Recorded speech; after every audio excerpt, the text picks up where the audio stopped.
여러분 안녕하십니까? 2022년 12월 30일을 맞았습니다. 이제 내일이면 2022년도 다 끝나게 되는데 참 아쉬운 날들입니다. 오늘과 내일을 특별히 한 해를 잘 마무리하는 시간 되시기를 기원합니다. 오늘 함께 나눌 말씀은 전도서 11장 1절로 10절인데요. 제가 앞부분과 뒷부분 봉독합니다. 1절 너는 내 떡을 물 위에 던져라. 여러 날 후에 도로 잦으리라. 7에게나 8에게 나눠줄지어다. 무슨 재앙이 땅에 임할는지 내가 알지 못함이니라. 구름에 비가 가득하면 땅에 쏟아지며 나무가 나무로나 북으로나 쓰러지면 그 쓰러진 곳에 그냥 있으리라.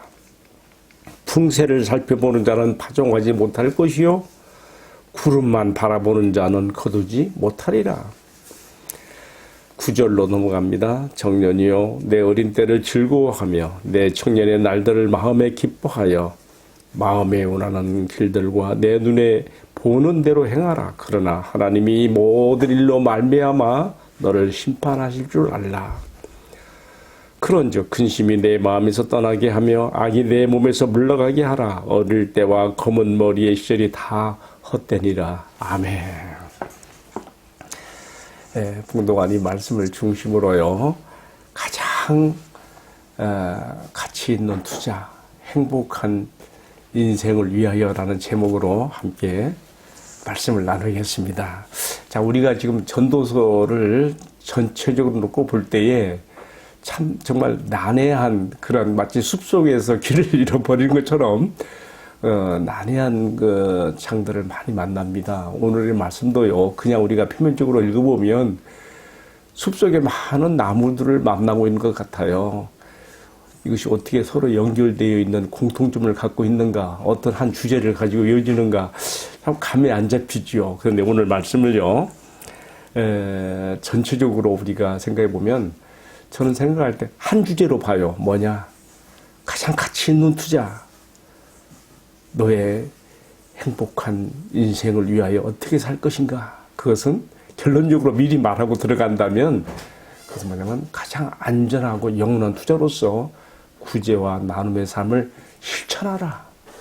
물론 네가 내 인생을 엔조이하며 내 눈에 보이는 대로 네가 낙을 누리며 살 수 있다.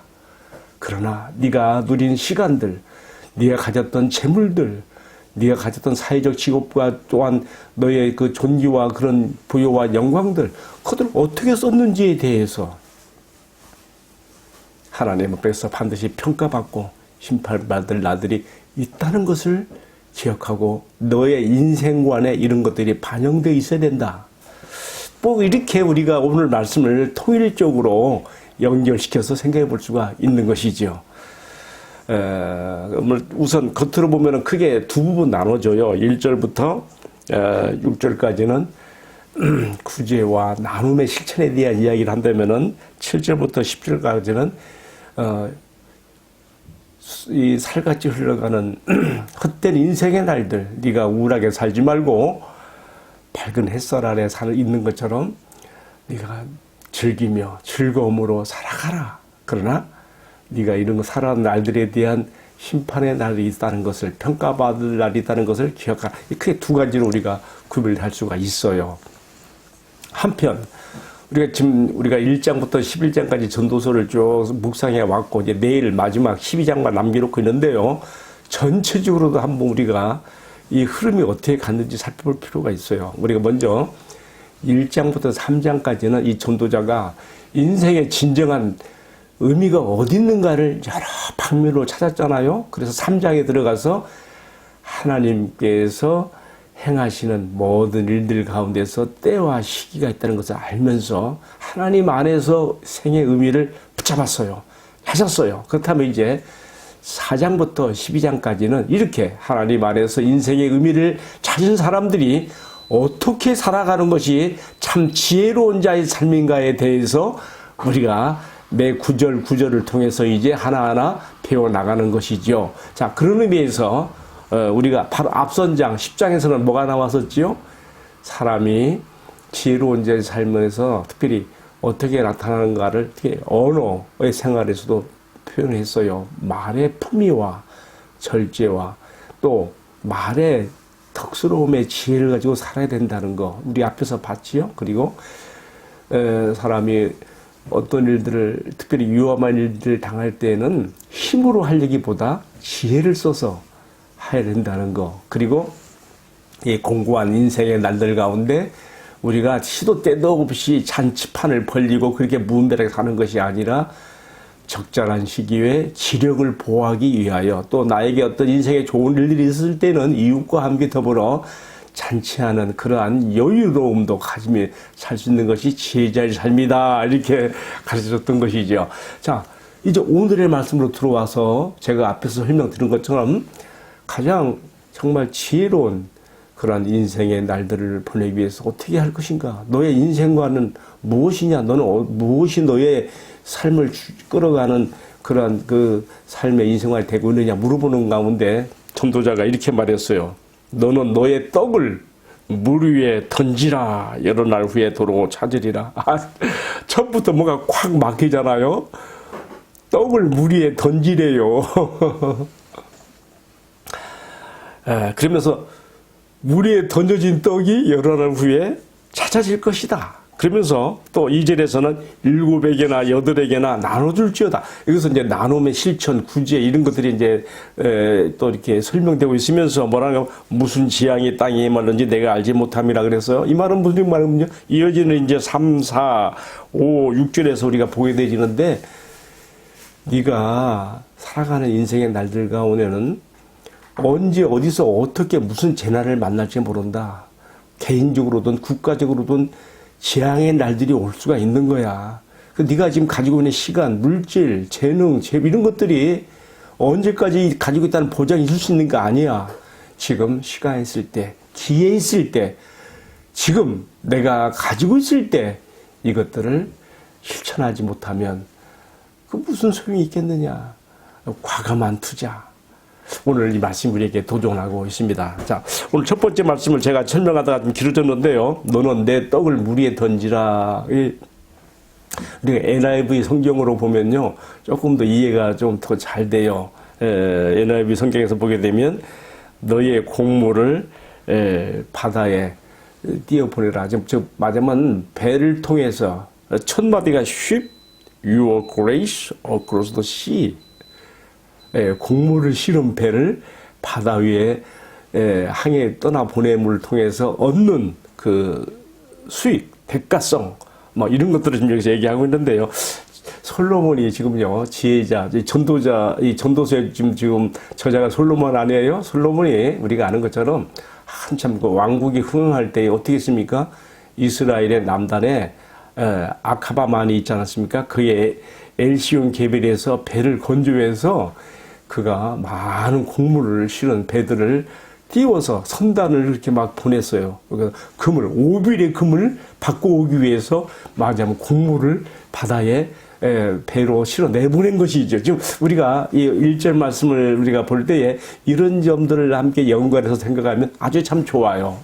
자, 그렇게 해서 그는 많은 금을 받아왔던 것을요, 많은 투자의 이익을 얻었던 것을 지금 우리가 구제와 나눔의 삶을 실천하는 것으로 연결해서 말하고 있다는 점이 굉장히 중요합니다. 그리고 이어지는 제가 지금 9절 설명을 하고 있는데요. 2절 하반절부터 3절 이하의 말씀을 보게 되면요. 아까 제가 설명드렸지요. 왜 우리가 이렇게 지혜로운 자의 삶으로서 영원한 가치, 안전한 투자를 위하여 이렇게 구제와 나눔의 삶을 실천해야 되는가에 대해서는요. 네가 지금 살아가는 인생의 날들이 언제까지나 태평 이렇게 성세와 같은 세월로 이어지는 게 아니라는 말이죠. 언제 어디서 어떤 변고가 나고 어떤 지향이 날지 모르는 거예요. 그건 개인적으로도 그렇고 국가적으로도 그렇습니다. 하나님께서 경영하시는 세계의 그 역사와 질서 가운데서 언제 어디서 어떤 일이 날지 몰라요. 그래서 이어지는 말씀을 보게 되면요. 2절 하반절에 그랬잖아요. 무슨 재앙이 땅에 임할는지 내가 알지 못함이라 하면서 3절에서는 그 재앙이 임했을 때의 형편이 어떻게 되는가 보여주고 있어요. 구름에 비가 가득하면 땅에 쏟아지며 나무가 나무로나 북으로 쓰러지면 쓰러진 곳에 그냥 있으리라. 이게 뭐냐면 재앙의 날에 되어지는 형편들을 말하면서 뭐라 했습니까? 사절에서는 그래서 풍세를 살펴보는 자는 파종하지 못할 것이요. 씨 뿌리는 사람이 이 바람의 영향 때문에 씨를 뿌리지 못하고 있으면 안 된다는 것이죠. 또 구름만 바라보는 자는 거두지 못하리라. 이게 뭡니까? 다 지금 파종과 수확과 관계에서 지금 이 구제와 나눔의 실천을 여기 쓰고 있는데요. 형편과 처지를 따지고 환경 따지고 하면 아무것도 못한다는 것이죠. 하나님께서 나에게 주시는 일용할 양식의 것들 그 이상 분유한 분야의 것들에 대해서는요. 내가 오늘 주시는 말씀과 같이 씨를 뿌리듯 구제와 나눔의 씨를 뿌릴 수가 있어야 되고요. 또 풍세를 보아서 파종하지 못하는 자처럼 그렇게 엉구주춤하게 그렇게 있지 말고 정말 네가 천국을 위한 투자를 하라. 너 자신을 위한 투자를 하라. 이렇게 권면하고 있는 것이죠. 자, 이어지는 말씀에서 또 계속 그런 그 흐름으로 5절과 6절도 이렇게 말하고 있습니다. 자, 우리는 오늘 이 말씀을 통해서 정말 하나님께서 지혜자 솔로몬을 통해서 우리에게 전달하고자 하시는 말씀의 그 도전, 지혜로운 자의 삶의 길 우리께서 배워야 되는데요. 특별히 이 본문에서 우리에게 하나님 너에게 주신 것들을 네가 마치 솔로몬이 곡물 선단을 띄워서 오빌의 금들을 이렇게 가지고 온 것처럼 너의 뿌리는 이런 구제와 선행과 나눔의 실천들이 너에게 보배로운 그런 보배를 그런 금을 얻게 하는 것처럼 결과로 돌아오리라 하는 것을 여기서 강조하고 있다는 거, 암시하고 있다는 것을 우리가 보면서요. 이제 그 후에 7절부터 10절까지 내용 제가 앞에서 다 잠깐 언급했지요. 우리가 세상에서 보내게 있는 이 날들 하나님이 주신 선물이에요. 우리가 하루를 시작할 때도 하나님 나의 수명을 이렇게 또 연장해 주셔서 감사합니다. 오늘은 주님이 주신 나의 선물의 날입니다. 축복의 날입니다 하고 우리가 밝게 살아야 돼.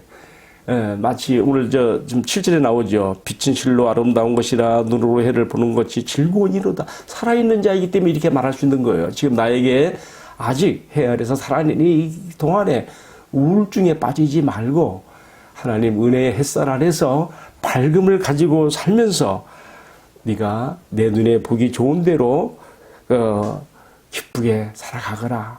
생을 엔조이 하거라. 그러면서 그러나 한 가지 단서를 달았어요. 뭡니까? 9절에 나오지요. 그러나 하나님이 네가 살아온 이 모든 날들에 대해서 평가하시고 심판하실 날들이 있다는 것을 또한 기억해라 함으로써 가장 지혜로운 자의 삶은 어떻게 사는 것인지 전반부에서는 구제와 나눔의 실천의 삶을 이야기하면서 후반부에서는 내가 살아온 날들에 대한 하나님 앞에서의 평가가 심판이 있다는 것을 염두에 두면서 이것을 나의 인생관에 반영하여 살아가는 것이 가장 지혜로운 자의 삶이라는 것을 꼭 기억하시고 오늘 2022년을 잘 마무리하며 또 2023년 새로 넘어갈 수 있기를 주님의 이름으로 축복합니다. 함께 기도하겠습니다. 사랑하시는 주님, 우리가 이 세상에서 먹고 살아가기 위해서 땀을 흘려야 되고 수고해야 됩니다.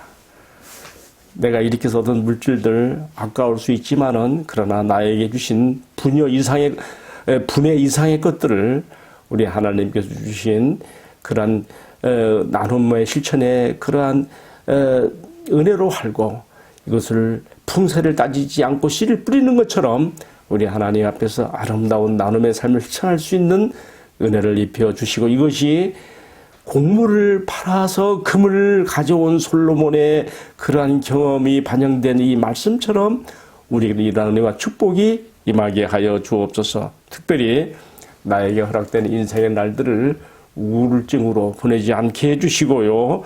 밝은 햇살에 나가는 것처럼 주님의 은혜의 햇살 아래서 밝고 힘차게 살아가며 무엇보다도 나눔의 도를 실천하는 천국의 자녀로서 소망을 가지고 살아가는 저희들이 다 되게 하여 주옵소서. 이 모든 말씀을 예수님의 이름으로 기도 올리옵나이다. 아멘. 예, 마쳤습니다. 감사합니다.